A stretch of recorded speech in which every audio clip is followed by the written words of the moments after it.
Imagine, por um instante, que alguém aparecesse do nada, afirmando ter vindo do futuro. Nada de naves espaciais ou portais brilhantes. Apenas uma pessoa comum, com um olhar carregado de medo e uma mensagem urgente. Agora pense nisso. E se essa pessoa desaparecesse poucos dias depois de contar seu segredo? Não fugiu. Não deixou rastros. Não há pegadas, câmeras, nem registros. Simplesmente, sumiu. Parece coisa de filme? Pois foi exatamente isso que aconteceu em 2013, quando um homem chamado Elias, esse é o nome que ele usava, surgiu numa pequena cidade, falando com convicção assustadora sobre eventos que só aconteceriam décadas depois. Ele não pedia atenção. Ele implorava. O que ele sabia era tão sensível, tão proibido, que ele hesitava em contar. Mas quando contou, ele desapareceu. O que ele disse? E por que sua história se espalhou como uma lenda urbana, mesmo sem ninguém conseguir provar que ele existiu de fato? O mais estranho? Detalhes da fala de Elias, como certos eventos climáticos extremos e uma decisão global envolvendo inteligência artificial, começaram a se concretizar anos depois. Será apenas coincidência? Ou há algo que está sendo escondido de nós? Histórias sobre viajantes do tempo não são novidade. Elas existem há séculos, de profecias antigas aos fóruns da internet. Mas o caso de Elias é diferente. Ele não queria fama. Ele não buscava seguidores. Ele parecia cansado. Como alguém que já tinha tentado avisar outras vezes, sem sucesso. E o mais desconcertante? Ele sabia coisas que só agora começam a fazer sentido. Previu escassez hídrica em países até então seguros. Falou de um apagão de dados que duraria 42 horas e afetaria bancos e redes sociais no mundo inteiro. Detalhes técnicos, nomes, datas aproximadas. Tudo anotado num pequeno caderno que ele levava sempre consigo. Um caderno que também desapareceu. Hoje, mais de 10 anos depois, a história de Elias continua viva, em fóruns, vídeos, blogs obscuros. Mas ninguém sabe quem ele era, de onde veio ou para onde foi. Neste vídeo, vamos mergulhar fundo nessa narrativa incompleta. Vamos analisar o que foi dito, o que foi ignorado e o que pode estar acontecendo por trás de tudo isso. Você está prestes a entrar num dos casos mais misteriosos da última década. E quem sabe, não descubra que a verdade esteve sempre diante dos nossos olhos. Era outubro de 2013 quando Elias apareceu pela primeira vez numa praça pública de Temecula, na Califórnia.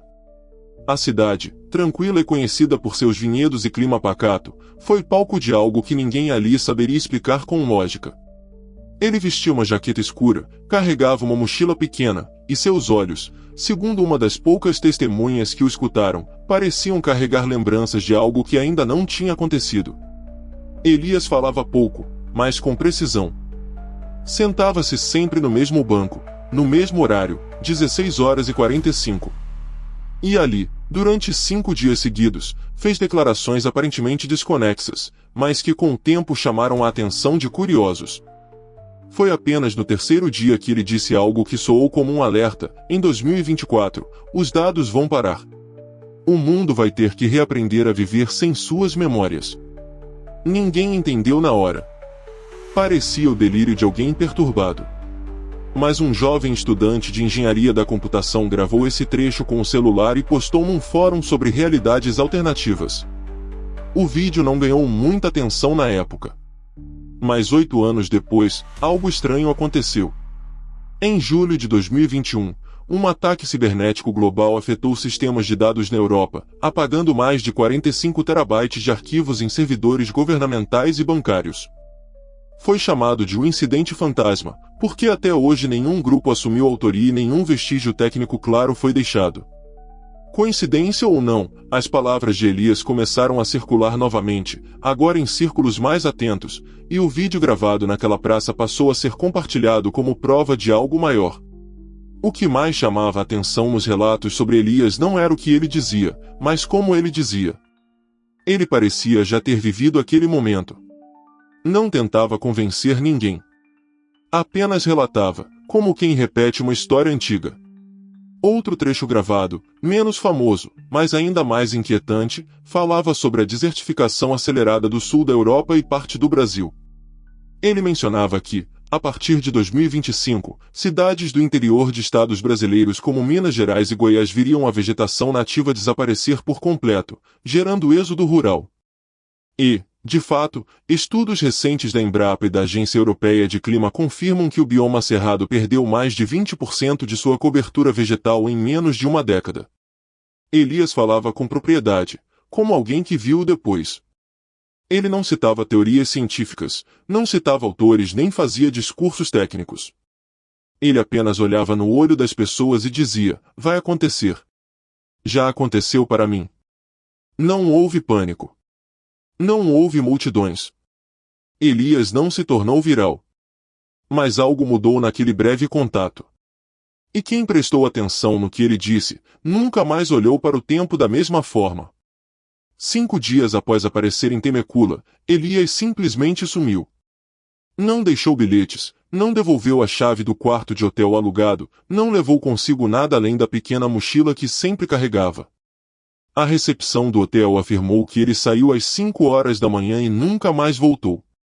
Mas algo chama a atenção. Uma das funcionárias relatou que, na noite anterior ao desaparecimento, 2 homens desconhecidos, em trajes escuros e sem identificação, perguntaram por ele, sem dar maiores explicações. No dia seguinte, Elias havia desaparecido. A partir daqui, surgem as especulações. A mais discutida envolve o conceito de interferência temporal, uma teoria da física teórica que sugere que, se alguém modifica a linha do tempo, o próprio tempo corrige essa anomalia. Em outras palavras, quem revela demais pode ser apagado para preservar o curso natural dos eventos. Essa ideia não é nova. Teóricos como Kurt Gödel e Kip Thorne, ainda no século XX, sugeriram a possibilidade de linhas do tempo não lineares, onde eventos futuros poderiam interferir no presente, criando o que hoje chamamos de paradoxo temporal. Um exemplo clássico desse paradoxo é: e se você voltasse ao passado e impedisse o nascimento do seu próprio avô? Nesse cenário, você jamais existiria para viajar no tempo. Isso cria uma falha lógica. Aplicando isso ao caso de Elias, se ele realmente tivesse vindo do futuro e começasse a alterar o curso de eventos revelando informações sensíveis, ele mesmo poderia se tornar uma ameaça à continuidade temporal, e ser, de algum modo, removido. Outra teoria menos metafísica, mas igualmente inquietante, gira em torno da ideia de censura de informações sensíveis. Em um mundo onde dados são poder, revelar algo que ainda não aconteceu, ou que não deveria ser revelado, pode colocar alguém em risco real. Agências de segurança, governos ou mesmo organizações privadas com interesses estratégicos podem silenciar quem vai além dos limites do permitido. Elias não falou apenas de catástrofes naturais. Em um dos poucos registros preservados, ele menciona o que chamou de o Protocolo do Silêncio, um conjunto de decisões tomadas por grupos globais, ainda não revelados publicamente, que teriam como objetivo ocultar avanços em inteligência artificial que permitem simular o comportamento humano com precisão alarmante. Segundo ele, a ideia seria substituir líderes e formadores de opinião por réplicas digitais capazes de manipular sociedades inteiras, tudo isso antes de 2040. Não há como saber se isso é real, exagerado ou parte de uma construção coletiva baseada no medo. Mas o fato é que Elias desapareceu. E, com ele, sumiram também as anotações, os vídeos e até mesmo os rastros digitais. Contas apagadas. E-mails desativados. Nenhum dado biométrico. Como se nunca tivesse existido. Essa ausência total de vestígios levanta uma pergunta ainda mais perturbadora. E se o que ele sabia não era apenas um segredo, mas uma ameaça ao próprio tempo? Existem histórias que esquecemos logo depois de ouvir. E existem aquelas que, mesmo breves, continuam reverberando por muito tempo dentro de nós, como um eco que se recusa a desaparecer. O caso de Elias não se tornou uma manchete global. Não foi notícia nos principais canais de televisão. Nenhum documentário oficial foi feito sobre ele. Mas o curioso é que, apesar de tudo isso, a história sobreviveu. Por quê? Talvez porque Elias tocou em algo mais profundo do que previsões ou fatos, ele despertou uma sensação coletiva de que há algo errado com o mundo, e ninguém está falando sobre isso. Nos fóruns onde sua história circula até hoje, o que mais chama atenção não são as teorias, mas os relatos pessoais. Pessoas que, ao ouvir sua história, passaram a enxergar o cotidiano com outro olhar. Relataram sonhos recorrentes, mudanças de rotina, sensação de urgência sem explicação, e até mesmo crises existenciais. Não pelo medo do fim, mas pela dúvida sobre o que é real e o que está sendo escondido. Um jovem de Lisboa escreveu: depois de assistir à gravação do Elias, percebi que estava gastando meus dias com coisas que não importavam. Apaguei minhas redes sociais e comecei a estudar neurociência. Outro comentário, vindo de uma mulher na Colômbia, dizia: se ele estava certo, estamos vivendo um tempo emprestado. Mas mesmo que não estivesse, o jeito como ele falava me fez repensar tudo. A verdade é que ninguém tem certeza de nada. Esse é o impacto mais profundo deixado por Elias. Não foi o conteúdo exato de suas palavras, mas o despertar da consciência crítica. Ele trouxe à tona uma angústia silenciosa que muitas pessoas já sentiam, a impressão de que há algo por trás das cortinas da normalidade. E essa impressão se espalha com mais facilidade em tempos de incerteza. Pandemias, crises climáticas, avanço incontrolável da tecnologia, tudo isso cria o cenário ideal para que histórias como essa encontrem solo fértil. Elias não precisava provar nada. Ele só precisava ser ouvido. Em muitas culturas indígenas, o papel do viajante ou do mensageiro do tempo é simbólico. Ele não traz respostas, mas provoca perguntas. Ele não entrega o destino, mas revela a encruzilhada. E talvez seja esse o maior legado deixado por Elias. Ele não veio para prever o futuro. Veio para nos lembrar que ainda temos escolhas. Então, o que restou de Elias? Nenhuma certidão de nascimento. Nenhum registro oficial. Nenhuma família procurando por ele. Tudo o que temos são palavras soltas, fragmentos de vídeos mal gravados e lembranças que parecem mais sonhos do que memórias concretas. Mas, curiosamente, é exatamente assim que os mitos nascem.